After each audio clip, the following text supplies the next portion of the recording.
오늘 로마서 1장 11절부터 18절 말씀을 통해서 하나님의 진노, 또 다른 제목으로 한다면 하나님의 진노 앞에 있는 죄인이라는 제목으로 말씀을 증거하겠습니다. 로마서는 1장 1절부터 17절까지가 서론입니다. 로마서는 로마 교회에 보낸 편지죠. 그래서 편지로 설명한다면 1장 1절부터 17절까지가 인사말입니다. 그리고 이제 오늘 1장 18절부터가 로마서의 본론으로 이제 구체적으로 들어가는 말씀입니다. 성경은 복음, 쉽게 말하면 예수, 십자가와 부활, 하나님의 은혜, 하나님의 사랑, 하나님의 긍휼을 설명할 때 항상 먼저 이야기하는 것이 뭐냐면 우리가 하나님 앞에 죄인이라는 사실과 그러므로 우리가 하나님의 진노 앞에 있다는 사실을 항상 먼저 말씀하고 있다는 사실을 기억할 필요가 있습니다. 성경은 우리가 하나님 앞에 얼마나 심각한 죄인인가, 그리고 하나님의 진노, 하나님의 심판이 얼마나 두려운 것인가를 우리가 분명히 깨달을 때까지 우리를 완전히 영적인 벼랑 끝으로 몰아붙이십니다. 내가 죄인이라는 사실이 분명하게 고백될 때까지, 하나님께 심판을 받는다는 것이 얼마나 두려운 것을 뼛속 깊이 깨달을 때까지 성경은 우리를 아주 강하게 밀어붙입니다. 그리고 하나님 앞에 두 손을 들고 항복하는 거예요. 나는 죄인입니다. 나는 답이 없습니다. 하나님 나를 불쌍히 여겨 주옵소서. 하나님 나를 살려 주옵소서. 여기까지 밀어붙인 뒤에야 성경은 비로소 예수님에 대한 이야기를 시작합니다. 구원 얘기를 시작하고 하나님의 은혜의 이야기를 시작합니다. 우리는 흔히 은혜로 구원받았다라고 얘기합니다. 그 말은 우리가 노력하고 힘쓴 것이 하나도 없는데 하나님께서 구원을 우리에게 선물로 그냥 주셨다는 거예요. 그러니까 구원을 선물로 그냥 주셨다니까 우리 속에 그 은혜가 너무 값싸게 느껴지는 겁니다. 그냥 주셨다는 것 때문에. 그래서 성경은 구원을 우리에게 그냥 하나님이 선물로 주셨지만 그것은 값싼 은혜가 아니라 하나밖에 없는 아들 예수 그리스도를 이 땅에 보내어 십자가와 부활을 통해서 우리를 구원하신 어마어마한 대가를 지불한 선물, 값비싼 은혜라는 것을 설명하기 위해서 쉽게 은혜를, 쉽게 구원을 말하고 있지 않습니다. 하나님께서 우리에게 값없이 은혜를 주셨지만 그것은 절대로 값싼 은혜가 아니라 예수라는 엄청난 대가를 지불한 값비싼 은혜입니다. 우리 흔히 사람들을 전도할 때 이런 얘기 많이들 하시죠. 예수 믿고 복 받으세요. 혹시 그렇게 전도해 보신 적이 있습니까? 예수 믿고 문제 해결 받으세요. 예수 믿고 마음의 평안을 얻으세요. 더 심하면 예수 믿고 부자 되세요. 혹시 이렇게 전도해 보신 적 없으십니까? 근데 가만히 생각을 해보세요. 가만히. 예수님의 십자가가 우리 부자 만들어 주려고 십자가에 달리신 겁니까? 우리 마음의 평안을 주시려고 예수님이 십자가에 달려서 돌아가신 건가요? 우리 아들, 딸들 이 땅에서 잘 먹고 잘 사고 성공시키기 위해서 예수님께서 이 땅의 십자가에 달려 돌아가신 건가요? 성경은 우리가 이 땅에 살 때 이왕이면 물질이 많으면 좋죠. 건강하면 감사하죠. 마음의 평안이 있으면 더 좋죠. 그렇지만 성경은 그것이 인간의 본질적인 문제냐 이겁니다. 사람들은 많은 것을 가지고 있어도 죄가 해결되지 않으면, 건강해도 죄 문제가 해결되지 않으면, 세상에서 모든 사람이 부러워할 정도로 잘 나갈지라도 그 사람이 죄인이며 그 사람이 하나님의 진노 앞에 있다는 사실을 해결하지 못하면 인간은 이 땅에서 근본 문제에 대한 답 없이 살아가는 비참한 인생이라고 아주 분명하게 말씀하고 있는 것입니다. 오늘 본문을 잘 살피면 세 가지로 정리되어 말하고 있습니다. 첫째는 하나님의 진노가 우리에게 있다. 쉽게 말하면 우리는 하나님 진노 앞에 있는 죄인들이다. 이게 첫 번째 말씀입니다. 두 번째로는 불의로 진리를 막았다. 누가? 우리들이. 불의로 진리를 막았다. 세 번째로는 하나님께서 만드신 세상을 통해서 하나님을 알 수 있다.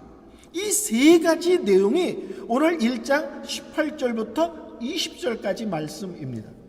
근데 오늘 설교는 세 번째, 두 번째, 첫 번째로 거꾸로 거슬러 올라가면서 설교를 할 예정입니다. 첫 번째 19절 20절에 뭐라고 말씀하냐면 하나님께서 만드신 세상을 통하여 하나님을 알 수 있다, 이 얘기를 하고 계십니다. 제가 계시란 말을 아주 우리 교회에서 자주 썼습니다.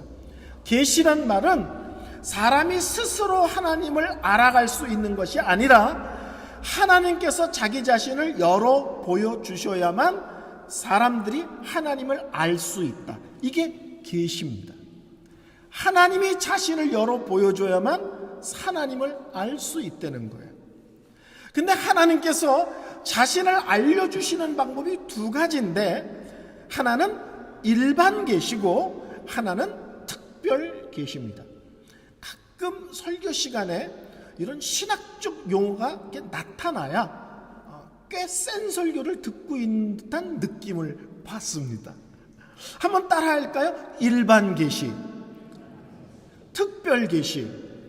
다시 한번 크게 합시다. 일반 계시, 특별 계시. 이런 게 익숙해야 설교할 때 설명 없이 이렇게 말을 할 수가 있습니다. 일반 계시는 뭐냐면 하나님이 만드신 세상을 통해서 하나님을 알 수 있다, 이거예요. 하나님이 이 세상 모든 것을 하나님이 만드셨습니다. 그러므로 하나님이 만든 세상을 잘, 그리고 꼼꼼히 깊이 살펴보면 누구를 알 수 있냐면 창조주 하나님을 알 수 있다는 거예요. 근데 특별 계시는 뭐냐면 쉽게 말하면 성경 66권이 특별 계시입니다. 근데 이 성경 66권을 통해서는 어떤 하나님을 알 수 있냐면 구원의 하나님을 알 수 있습니다. 예수, 십자가, 은혜, 하나님의 사랑, 긍휼, 구원에 관한 것은 특별 계시, 쉽게 말하면 성경 66권을 통해서 알 수 있다는 거예요. 일반 계시, 하나님이 만드신 세상을 통해 하나님을 알 수 있다. 어떤 하나님을 알 수 있느냐? 창조주 하나님을. 특별 계시인 성경 66권을 통해서는 어떤 하나님을 알 수 있느냐? 구원의 하나님을 알 수 있다는 것입니다. 이 세상 모든 것은 하나님이 만드셨습니다. 사람도 하나님이 만드셨습니다. 근데 성경은 뭐라고 말하냐면 하나님께서 사람을 만드시되 하나님의 형상대로 만드셨다는 거예요. 하나님의 형상대로 만드셨다는 말은 많은 것을 포함하고 있는 단어입니다. 근데 오늘은 특별히 하나님의 형상대로 만드셨다는 의미 속에는 어떤 의미가 포함되어 있냐면 하나님께서는 이 세상 모든 것을 만드시되 사람만 하나님의 형상대로 만드심으로 사람은 하나님과 교제할 수 있는 존재, 사람은 하나님께 예배할 수 있는 존재로 만드셨다는 거예요. 사람만 똑같은 피조물인데 우리는 하나님과 교제할 수 있어, 하나님께 예배할 수 있어. 이것은 하나님의 형상대로 지음받은 우리 인간들에게만 허락된 특별한 영광이고 것입니다. 근데 문제는 아담과 하와를 통해서 사람들이 죄를 짓고 타락을 했다는 것입니다. 그래서 사람의 모든 것들이 이 죄의 영향으로 실제로는 엉망진창이 됐습니다. 근데 분명한 것은 우리가 죄로 말미암아 엉망진창이 되었지만 하나님을 알 수 있는 능력 자체가 완전히 사라진 것은 아닙니다. 하나님을 알 수 있는 능력이 문제가 많이 생기긴 했지만 그 능력 자체가 없어진 것은 아니라는 거예요. 오늘 로마서 1장 19절부터 20절까지 제가 한번 다시 천천히 한번 읽겠습니다. 이는 하나님을 알만한 것들이 그들 속에 보임이라. 하나님께서 이를 그들에게 보이셨느니라. 창세로부터 그의 보이지 아니한 것들 곧 그의 영원한 신성과 능력과 신성이 그가 만드신 만물에 분명히 보여 알려졌나니 그러므로 그들이 핑계하지 못할지니라. 3번 반복하는 내용이 있습니다. 하나님께서 그들에게 보여주셨다. 두 번째, 하나님의 영원한 신성과 능력이 그가 만드신 만물을 통해서 분명히 보여 알려졌다. 분명히 우리에게 알려주셨다. 세 번째, 그러므로 하나님은 없다. 하나님이 누군지 모르겠다. 이런 것을 핑계하지 못하게 하셨다. 보이셨다. 알게 하셨다. 그러므로 하나님에 대하여 모른다고 핑계하지 못하도록 하셨다. 이것이 19절부터 20절까지 말씀입니다. 오늘 본문은 분명히 얘기합니다. 하나님의 영원하신 능력과 신성을 그가 만드신 만물을 통해서 분명히 보여주셨다는 거예요. 여러분, 봄, 여름, 가을, 겨울이 순서대로 오는 게 너무 신기하지 않습니까? 봄이 왔다가 갑자기 가을 오는 거 보셨습니까? 진달래가 폈는데 아침에 일어났더니 단풍이 졌어. 그런 거 보셨어요? 세상이 뒤집어져도 봄, 여름, 가을, 겨울 이렇게 가죠. 아, 요새는 가을이 짧아졌어. 짧아져도 가을 다음에 겨울이 오지. 가을 갔다가 여름 갔다가 겨울 갔다가 봄 왔다 이러지 않습니다. 신비하지 않습니까? 어떻게 순서대로 항상 올까? 하늘을 보면 신기하지 않나요? 구름을 보면 신기하지 않나요? 한국은 산이 많아서 지평선을 보기가 어렵죠. 근데 산이 없는 평평한 땅들을 운전하고 가면요, 하늘이 어디 있는 줄 아십니까? 하늘이 머리 위에 있는 게 아니라 하늘이 정면에 있습니다. 이 신비로움을 아십니까?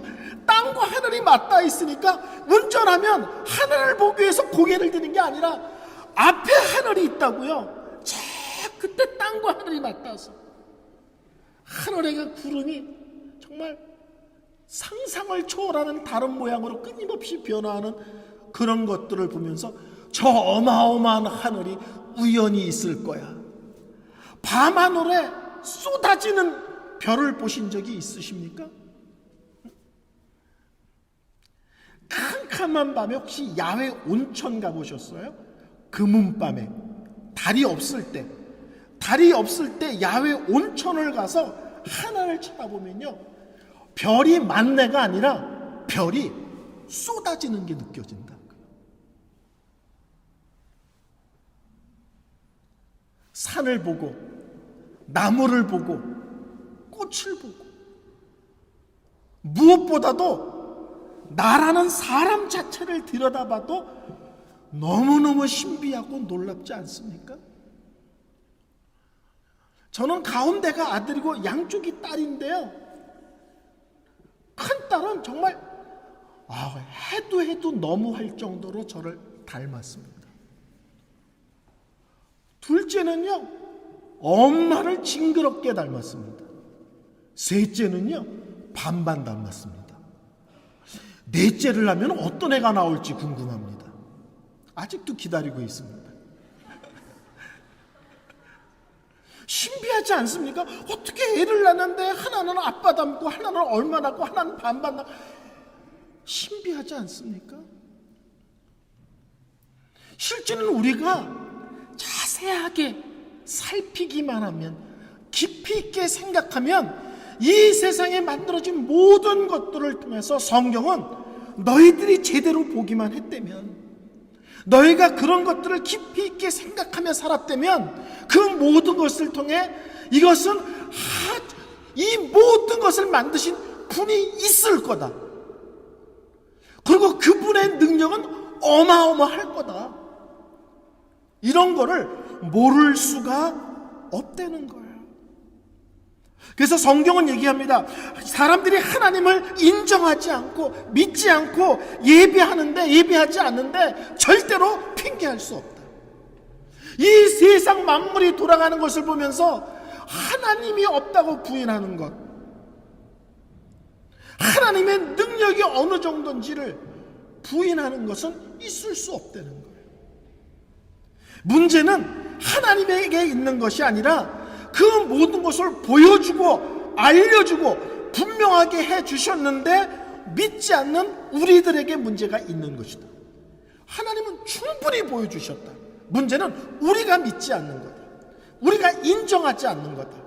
우리가 그 놀라운 하나님 앞에 무릎을 꿇지 않는 우리가 문제인 것이라고 성경은 말씀하고 있습니다. 두 번째, 18절에 이렇게 말씀합니다. 하나님의 진노가 불의로 진리를 막는 사람들의 모든 경건치 않음과 불의에 대하여 하늘로부터 나타나나니. 놀라운 말이 나옵니다. 불의로 진리를 막는다란 말이 나오는 거예요. 쉽게 말하면 하나님을 내 삶의 중심에 두기를 거부했다는 거예요. 내가 하나님을 보여줬는데, 알려주셨는데 하나님 앞에 무릎 꿇기를, 하나님을 내 삶의 중심에 두기를 내가 인정하지 않고 하나님을 밀어내버렸다는 거예요. 불의로 진리를 거부했다. 쉽게 말하면 내 죄로 말미암아 하나님이 계신 것을 아는데도 불구하고 내가 밀어내버렸다는 거예요. 오늘 성경은 얘기합니다. 하나님이 보여주셨다. 알게 하셨다. 뭘? 하나님이 계시다. 이 세상에 이게 어떻게 우연히 생길 수가 있어? 만드신 분이 계실 거야.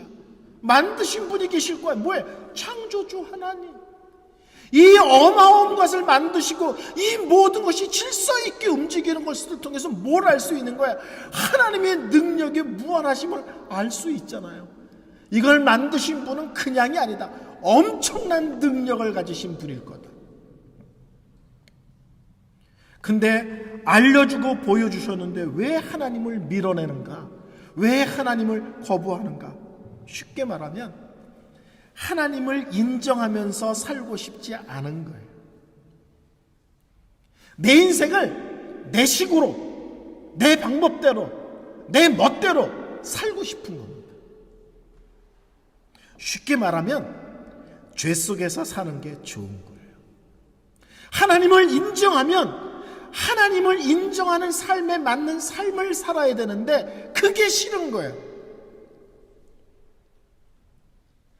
자연 만물을 통해서 크고 놀라운 하나님이 계신 것을 알지만 내 식으로 살고 싶은 게 불편한 거예요.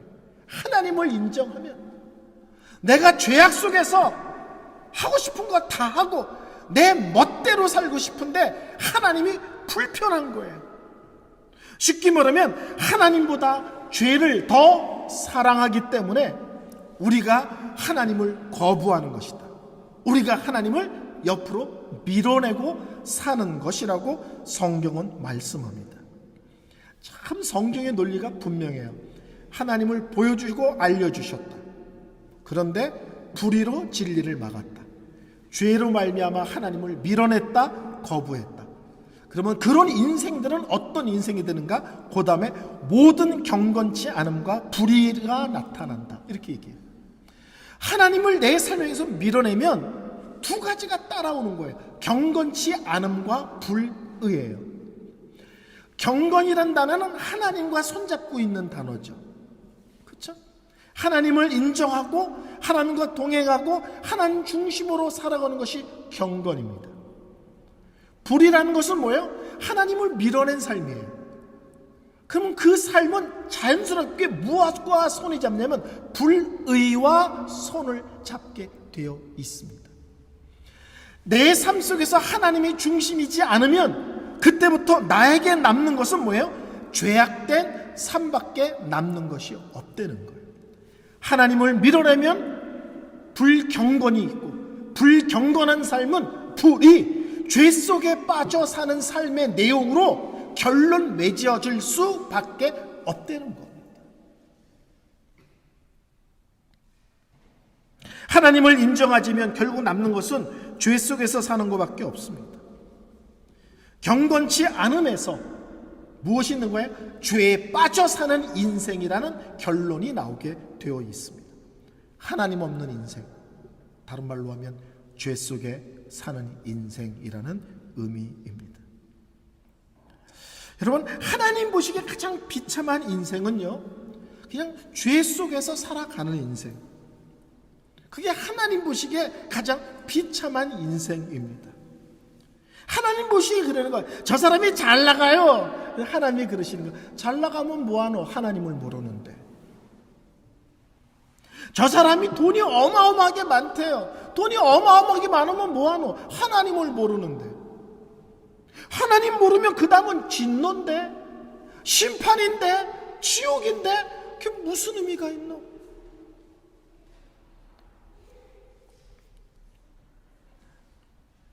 세 번째, 이러한 인생에 대한 결론이 하나님의 진노라고 얘기합니다.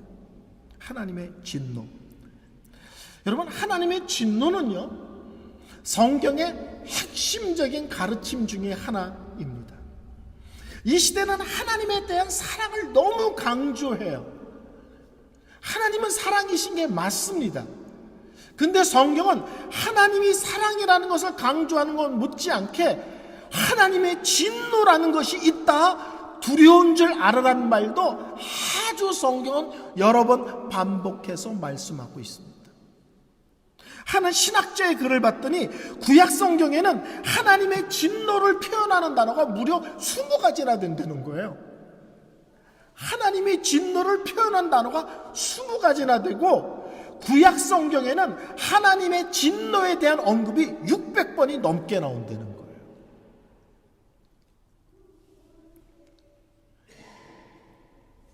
하나님의 진노는 하나님의 거룩하심 속에 나오시는 겁니다. 거룩하신 하나님은 죄에 대하여 진노하실 수밖에 없으신 하나님이신 거예요. 거룩하신데 그 앞에 죄가 있어. 우리 하나님은 그 죄를 괜찮아, 이분은 눈 감아줄게, 이럴 수가 없어요. 왜? 하나님은 거룩하시기 때문에. 죄에 대해서 분명하셔야 되고 단호하셔야 되고 엄하셔야만 하나님은 거룩하신 하나님입니다. 하나님이 진노하신다는 말은 다른 말로 하면 하나님은 거룩하시다는 말과 같은 의미예요. 거룩하시기 때문에 죄에 대해서 분명하고 진노하시는 것입니다. 이 시대의 심각성은 뭐냐면 죄에 대해서 무감각해요. 여러분, 여러분이 괜찮다고 해서 죄가 괜찮은 거 아닙니다. 한국에 살 때는 이게 문제였는데 독일에 사니까 이게 문제네. 아니요. 한국식이냐 독일식이냐가 아닙니다. 우리는 하나님 말씀, 진리의 말씀인 성경의 기준에서 죄라고 말하면 독일 사회가 뭐래도 독이고 죄고, 한국 사회가 괜찮다 해도 죄입니다. 문화가, 사회가, 사회 통념이, 기준이, 유행이 그게 기준이 아니라 하나님 말씀인 성경에서 죄라 하면 죄고 괜찮다 하면 비로소 괜찮은 것입니다.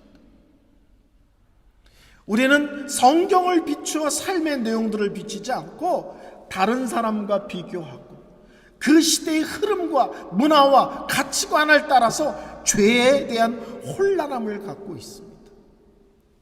그래서 죄에 대해서 무감각하고 죄에 대해서 너무 가볍게 여깁니다.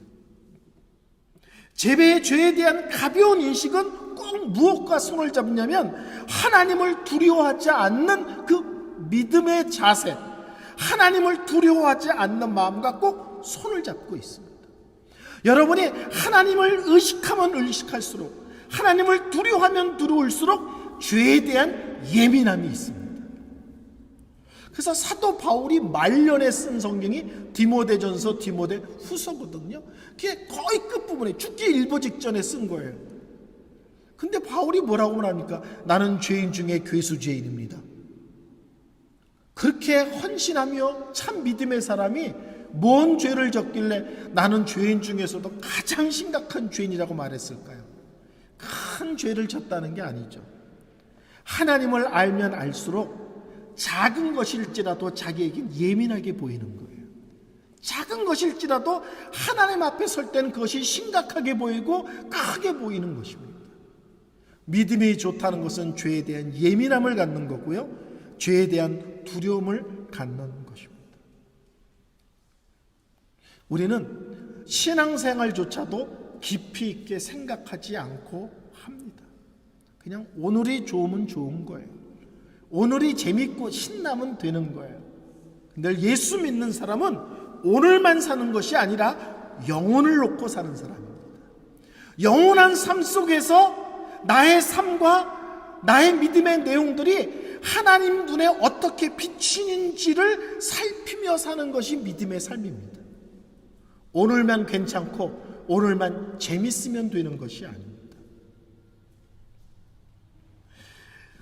로마서 이제 1장 18절부터 본론이 시작되는데, 이 바울이 얼마나 이 죄 문제를 심각하게 다루는지 아세요? 1장 18절부터 3장 20절까지 바울이 계속 죄와 하나님의 진노를 다룹니다. 뭔 얘기인 줄 아시겠죠? 몇 달 동안 죄 얘기할 거라는 거예요. 그러니까 바울은 그 정도로 죄에 대해서 우리가 분명한 자세를 취하지 않으면 절대로 예수가, 절대로 십자가가, 절대로 하나님의 은혜가 얼마나 크고 얼마나 귀한지를 절대 모른다는 거예요.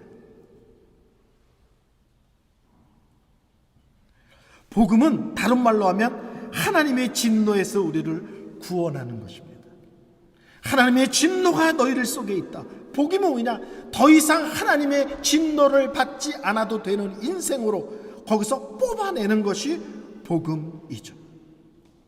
성도 여러분, 하나님을 두려워할 줄을 알아야 됩니다. 우리 하나님이 사랑의 하나님인 것도 알아야 되지만 그에 못지않게 두려운 하나님이라는 것도 기억하셔야 됩니다.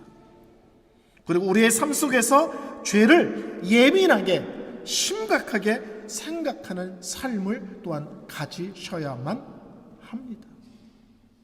설교를 결론 내리겠습니다. 바울은 이제부터 계속 제 얘기를 아주 길게 합니다. 왜 이렇게 제 얘기를 계속 할까요?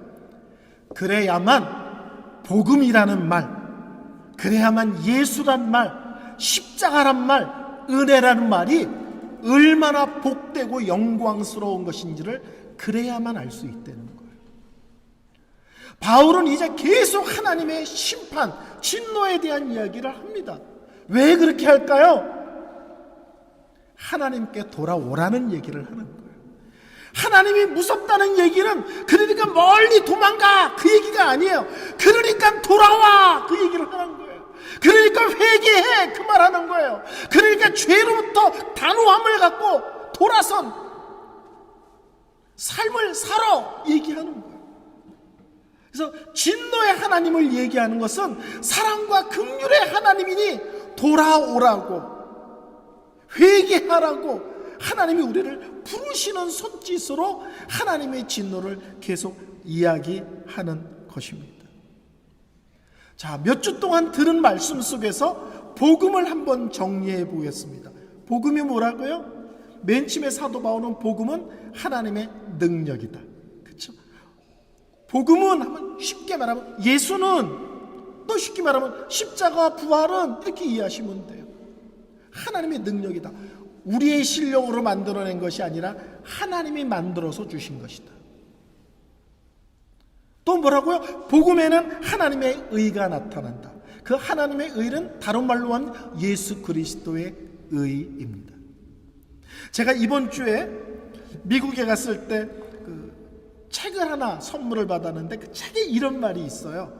어느 백화점에서 여러분 집에 있는 모든 쓰레기를 들고 오십시오. 명품으로 바꿔드립니다. 이런 광고가 났다면 여러분 그걸 믿으시겠어요? 안 믿으시겠어요? 여러분 집에 있는 모든 쓰레기를 들고 오십시오. 그러면 명품으로 바꿔드립니다. 믿으시겠어요? 안 믿으시겠어요? 그게 복음에는 하나님의 의가 나타나느니, 복음에는 예수의 의가 나타나느니 그 말입니다. 죄로 말미암아 엉망진창된 쓰레기 같은 내 인생을 다 끌어안고 하나님께 나아가 그 쓰레기를 내놓으면 하나님께서 명품이신 예수 그리스도의 의를 우리에게 선물로 주시는 거예요. 기가 막히지 않습니까? 세 번째, 오늘 복음은 뭐라고 말합니까? 하나님의 진노에서 벗어날 수 있는 유일한 길이다. 복음은 하나님의 능력이다. 복음에는 하나님의 의, 가로 열고 예수의 그리스도의 의가 나타나느니, 오늘 본문에는 복음은 하나님의 진노에서 벗어나는 유일한 길이며 유일한 해답이라고 얘기합니다. 저는 로마서를 계속 설교하면서 우리 성도들이 예수를 믿는 것이 얼마나 복이며 아름답고 영광스러운지를 한 명도 빠짐없이 마음 깊이 새기고 흔들리지 않는 그런 믿음의 자리로 들어가는 시간들이 되기를 소원합니다. 찬양 드리겠습니다.